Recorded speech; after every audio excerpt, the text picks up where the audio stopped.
السلام عليكم ورحمة الله وبركاته. فيديو جديد ومفيد وقناة تجربتي. الفيديو ده إن شاء الله بإذن الله هنتكلم عن الموتوسيكلات الصيني وأكبر مشكلة فيها وهي مشكلة الزيوت، وناس كتيرة كنت بتواصل معاها على الفيس كانت دايما بتسألني على موضوع الزيوت، فقلت أعمل الفيديو دوت وأقدر أفيدكم إن شاء الله فيه. ويا ريت لو أول مرة تشوف الفيديو بتاعي وأول مرة تشوف القناة يسعدني إن أنت تنضم وتشترك ليها وتفيد نفسك تقدر تفيد أي حد تعرفه مع موتوسيكل صيني.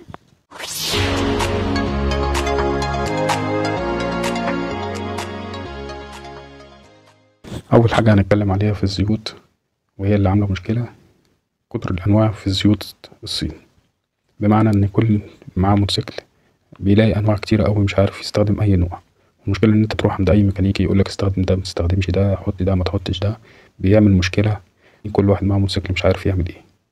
أكبر حاجة قابلتني في الموتوسيكلات هي مشكلة الزيت.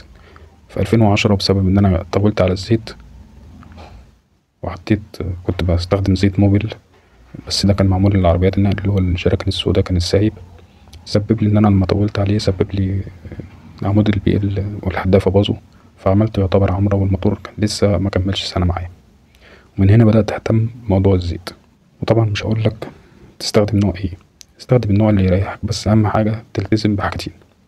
اول حاجة اللزوجة اللي مطلوبة للموتور بتاعك، سواء موتوسيكل صيني او سكوتر، هتلاقي المصنع كاتبلك انت تستخدم اللزوجة ايه، 10-40 او 20-50. شوف الموتوسيكل بتاعك بيستخدم لزوجة ايه واوعى تغيرها، لان المصنع او المصنع اللي عامل الموتوسيكل بيبقى عامل حسابه في المجاري بتاعت الزيت والفواني على اللزوجة اللي هو قايل لك عليها. دي حاجة. فتعدد الانواع دوت هو عشان انواع كتيرة انت مش عارف تستخدم نوع ايه، بس اهم حاجة استخدم اللزوجة اللي انت عايزها. اهم حاجة تستخدم الزيت اللي يحس ان المكنة مرتاحة معاه. يعني مش هقولك استخدم شيل وبلاش موبيل، استخدم توتال وبلاش شيل، لا انت جرب وشوف المكنة هترتاح معاك. اهم حاجة اللزوجة، اهم حاجة اللزوجة. وعشان تعرف تأثير اللزوجة هشرح لك دورة الزيت جوه الموتوسيكل. دورة الزيت بسهولة كده وببساطة ان انت اول ما بتدور الموتوسيكل الزيت بيقدر يطلع لفوق بسبب ترمبة الزيت ويطلع لوش التكهات، ومن وش التكهات بيقدر ينزل في المجاري بتاعته ويزيد جميع مكونات الموتور من جوه. حلو. فالمفروض ان حضرتك اول ما تدور الموتوسيكل ولغاية ما الزيت يوصل لجميع أجزاء الموتور بتاخد لها من حوالي دقيقة لدقيقتين.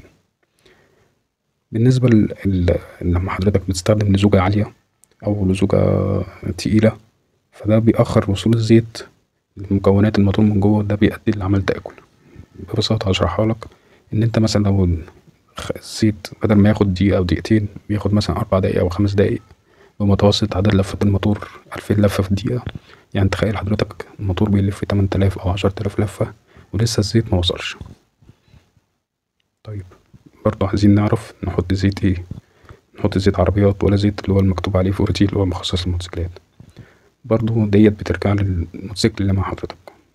الموتوسيكلات آخر سنتين في موتوسيكلات نزلت مكتوب عليها إنها تستخدم الزيت المخصص للموتوسيكلات اللي هو مكتوب عليه فورتي، فديت بيبقى لازم تجيب لها الزيت مكتوب عليه فورتي. وفي موتوسيكلات اللي هي مكتوب عليها اللزوجة بس 20-50 10-40 10-50، فحضرتك هتجيب زيت مخصص للزوجة ديت. أي زيت بقى حضرتك مرتاح معاه، شيل، موبيل، توتال، أي حاجة اللي أنت تحس إن المكنة مرتاحة معاه هاته. مش هقولك بقى هات حاجة معينة عشان الحالة المادية السعر المتفاوت، لا الزيت اللي أنت ترتاح معاه هاته. وفي حاجة لازم تعرفها، إن الموتور بتاع الموتوسيكل غير الموتور بتاع العربية. بمعنى إن الموتور الموتوسيكل كل حاجة جوه الموتوسيكل، تروس الفتيس والطقم الغيارات وتروس الغيارات البستم والسلندر والحدافة، كل ده موجود جوه الموتور بتاع الموتوسيكل، غير الموتور العربية خالص.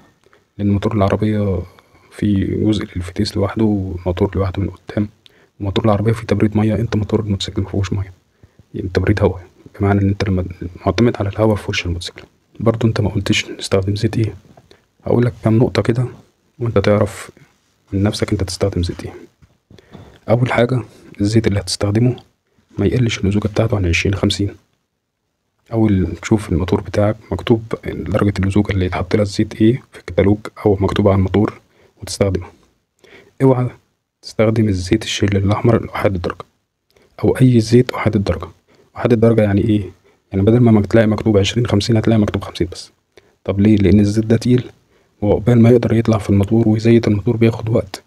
هو حلو وبيكتم صوت الموتور، بس صدقني على المدى البعيد هيدخلك في عمرة، لأن الموتور ما بيوصلوش الزيت في الوقت اللي هو عايزه، أو الزيت ما بيطلعش بسرعة في الموتور، فبيأخر عملية التزييت، فبيحصل احتكاك بين كل الحاجات اللي موجودة جوه الموتور، سواء تروس أو عمود أو الحدافة أو كل الحاجات ديت بتبوظ بسرعة. يبقى احنا أول حاجة نستخدم الزيت أقل حاجة 20-50، منستخدمش الزيت أحد الدرجة. تاني حاجة مدة تغيير الزيت، اوعى تطول على الزيت، بمعنى إن في الصيف ما تطولش عن 600 كيلو 700 كيلو بكتير قوي على الزيت. في الشتا براحتك، كبيرك قوي برضو 1000، لأن الشتا انت عارف درجة الحرارة قليلة فمبيستهلكش، أو بمعنى أصح مفيش استهلاك على الموتور أو قرص على الموتور كتير، فمش محتاج إن انت تغير الزيت بدري. بس لو انت شغال دليفري أو شغال أوبر، ممكن تغير الزيت كبيرك قوي 500 كيلو 400 كيلو. خلي بالك انت بالنسبة للشغلانات الدليفري والحاجات، ممكن 500 كيلو 600 كيلو دول في خلال 3 أيام 4 أيام، لو انت محافظ أو ما بتمشيش كتير مثلا، يعني كل أسبوع تغير زيت سواء مشيت أو ما مشيتش، بحيث إن انت تحافظ على الموتور من جوه. وهتقول إن انت كده بتكلفني كتير لا صدقني مش هكلفك. لو حسبت هتغير زيت كل أسبوع ولا تعمل عمرة، صدقني هتختار إن انت تغير زيت باستمرار وتحافظ على الموتور، لأن عمرة دي يعني هتفك موتور. وبالنسبة طبعا لأسعار قطع الغيار وأسعار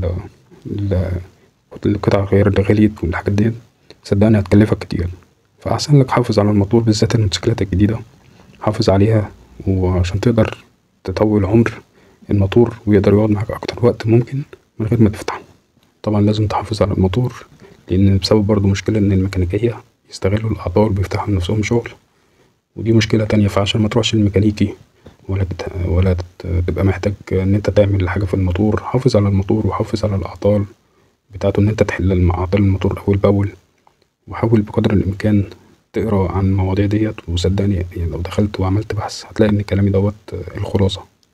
وأنا هسيب تحت، وإن شاء الله بإذن الله الفيديو الجاي هتكلم عن أسطورة الميكانيكية اللي في القاهرة، الأستاذ عمرو أبو دقة. ويسعدني زي ما قلت في أول الفيديو، ويشرفني إن أي حد شاف الفيديو دوت. إن شاء الله بإذن الله إن الفيديو الجاي هيتكلم عن أسطورة الميكانيكية في القاهرة، الأستاذ عمرو أبو دقة.